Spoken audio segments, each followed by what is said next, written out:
और उस बीच एक और सबसे बड़ी खबर, जहां प्रिगजिन की मौत पर ब्रिटेन की जासूस की तरफ से दावा।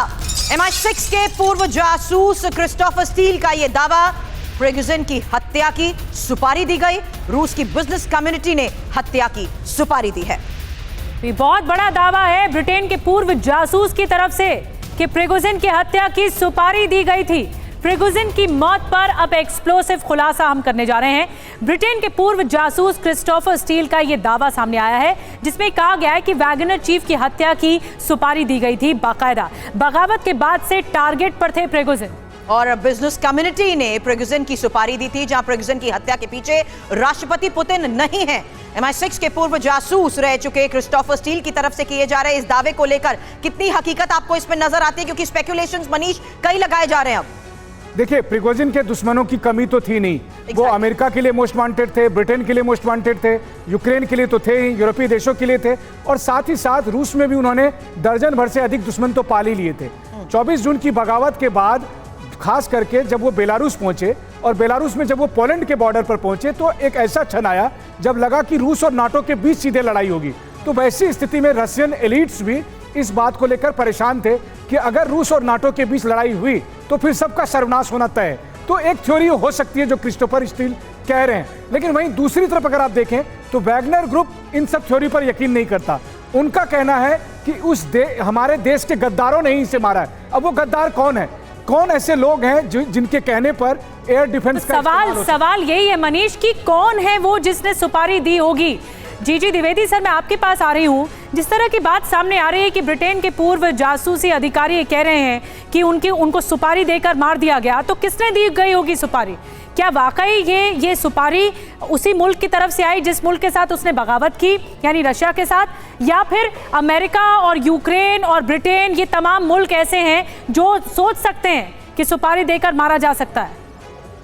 देखो, ये जो पूरा हादसा है इसके पीछे काफी ताकतें हैं, जैसे अमेरिका है और उसके साथ सहयोगी हैं, क्योंकि सबका ये एक मुद्दा है कि किसी न किसी तरह पुतिन को हटाया जाए।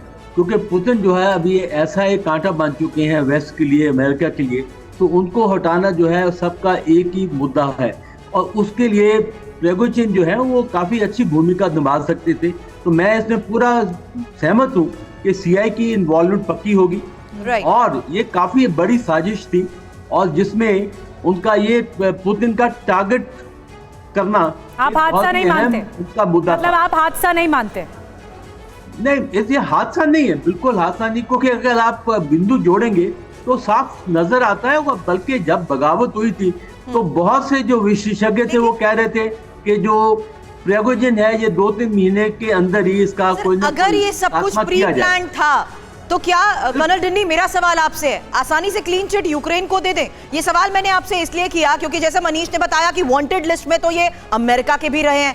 दूसरा, बेलारूस की तरफ डिप्लॉयमेंट, और उसको पूरी तरीके से युद्ध के इस मैदान से अलग थलग करते हुए, मानती हूं बगावत को लेकर ही सबसे बड़ा गुस्सा पुतिन का रहा है, लेकिन यूक्रेन का मॉस्को तक पहुंचना, मॉस्को में अपनी डिप्लॉयमेंट के साथ साथ मॉस्को पर ही हमले करना, ऐसे में क्या प्रिगोजिन यूक्रेन के निशाने पर नहीं हो सकते थे?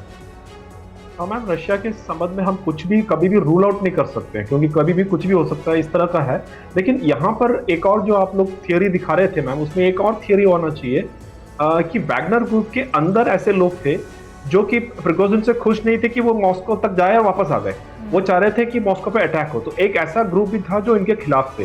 तो क्या पुतिन ने उनको मतलब एक्सपर्ट किया कि नहीं किया, मुझे पता नहीं है। लेकिन दूसरी चीज, कुछ लोग वैगनर ग्रुप में ऐसे हैं जो कि पैसे के लिए कुछ भी कर सकते हैं। तो उनके जैसे आप जिसका नाम आ रहे थे, तो क्या वैगनर ग्रुप के अंदर से ही किसी ने ये किया, ये भी हम रूल आउट नहीं कर सकते। लेकिन अभी तक जो और कर्नल डिन्नी, वैगनर ग्रुप थी भी प्राइवेट आर्मी पुतिन की, तो ऐसे में अगर किसी खुफिया एजेंसी का हाथ होता भी है, क्योंकि FSB का शक जताया जा रहा है, तो होता है तो बहुत चुपचाप तरीके से काम हो गया होगा और किसी को कानो कान खबर नहीं पता लगेगी। बहुत बहुत धन्यवाद आप सभी खास मेहमानों का। मनीष, आपका भी।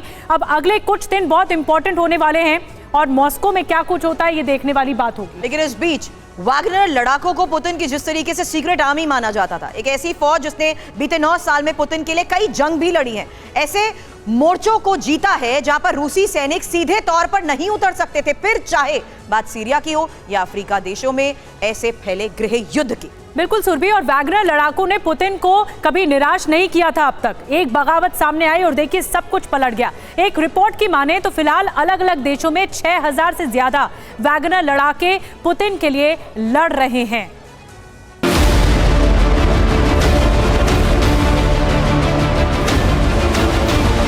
यूक्रेन से आई ये तस्वीरें शायद आपको याद होंगी। कुछ इसी तरह रूस और वैगनर ग्रुप का झंडा फहराकर वैगनर लड़ाकों ने बाखमुत फतेह का ऐलान किया था।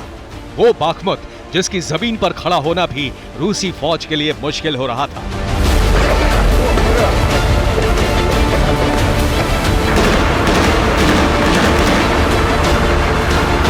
यूक्रेन वो इकलौता देश नहीं है जहां वैगनर लड़ाके पुतिन के लिए जंग के मैदान में खड़े थे। ब्लूमबर्ग की एक रिपोर्ट के मुताबिक इस ग्रुप ने 3 साल तक सीरिया में रूस के लिए जंग लड़ी। फिलहाल यूरोप से लेकर अफ्रीका तक कई देशों में वैगनर लड़ाके मौजूद हैं। वैगनर ग्रुप के करीब 6000 लड़ाके यहाँ एक्टिव हैं। सूडान और सेंट्रल अफ्रीकन रिपब्लिक तक में इनका नेटवर्क है। माली की सेना को वैगनर लड़ाके प्रशिक्षण देते हैं। लीबियाई गृह युद्ध में भी इस ग्रुप की भूमिका मानी जा रही है। मोजाम्बिक में भी वैगनर ग्रुप की मौजूदगी है।